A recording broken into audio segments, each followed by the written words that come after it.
guys, what's up? Lingling is back with another video. Today I am going to talk a bit about the expenses of going to China to study for a Chinese non-degree language program, or just studying in general actually.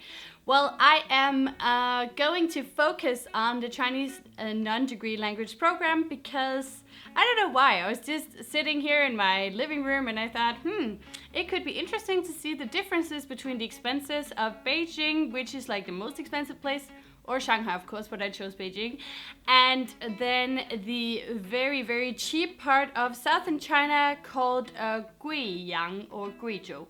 No, sorry, Guizhou. The province is Guizhou and the capital of the province is Guiyang. So yeah, I found the most expensive university I could find, or I think so. If you have anything that's more expensive, please let me know. And then I also tried to find the cheapest one. So today I'm going to compare the expenses of the most expensive place and the cheapest place if you want to go to China to study a language program, Chinese language program. Yeah, so without further ado, let's get to it. So to make this video really, really simple, I have chosen to make 3 categories for this comparison. So the first is just the tuition fee of the language program. The second one is accommodation, and the third one is like living allowance, so how much money you are supposedly gonna spend during your time there if you live on campus.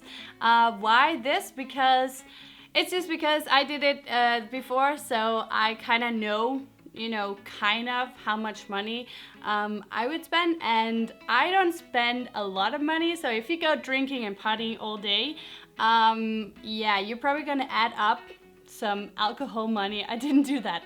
So anyway, the first category, tuition fee. There is a very big difference here. I'm gonna write all the numbers below as well, so you can go and measure in your own currency, because I'm gonna use the Chinese currency because it's almost the same currency as the Danish crown, our currency, so it's super easy for me. Sorry guys, but yeah, maybe I'll measure in US dollars down below. Anyway, so the tuition fee differences are very, very big.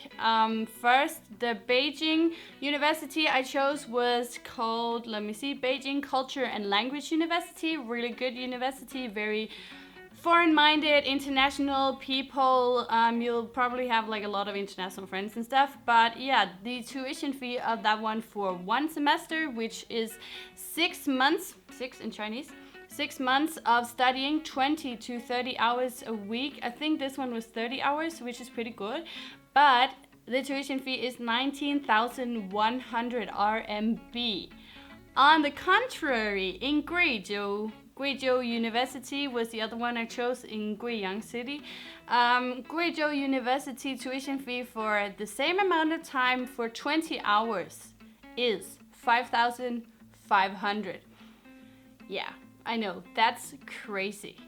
The difference is so big. But yeah, so the thing is that in Beijing, you'll probably meet a lot of like-minded people. In Guizhou, it's probably gonna be harder to find foreign friends. I remember I was there for a week traveling around the province, and I literally did not meet a single foreign person. I think that's a good idea if you want to go and study your Mandarin, right? Because you can talk to people. Some would probably say that they have an accent in southern China. They probably do, but I remember when I was in Guizhou, Guiyang City, I had no problem speaking to people. I totally understood them, mostly because it's not only locals in there, because it's the capital of the province, so people come from everywhere. So, and also the Chinese people, they learn Mandarin in school as well. So I don't think that's gonna like stop you from going to South. I've never had any big trouble with that, unless you go to the village in the countryside. It's gonna be harder. The second category was accommodation. This one, the difference again is crazy. Obviously, I'm just gonna say that you can also find cheaper places in Beijing. Like my university was only 8,000 for 6 months, 1 semester of Chinese language studies. So as I said, this was just the most expensive one I found. You can also find cheaper in Beijing if you still want to stay in Beijing. But yeah, anyway, Beijing Culture and Language Language University, accommodation is approximately from 90 RMB and up to 348 RMB for one single room. This is for one person, and this the different prices are for different rooms. So one, you can go to a cheaper dormitory room. The cheapest one was 90, and then you can go to the most expensive one. It's more like a hotel kind of thing. It's 348 RMB a day. Yeah, so you can measure yourself how much that is in a month, or I'll put it below if you don't want to.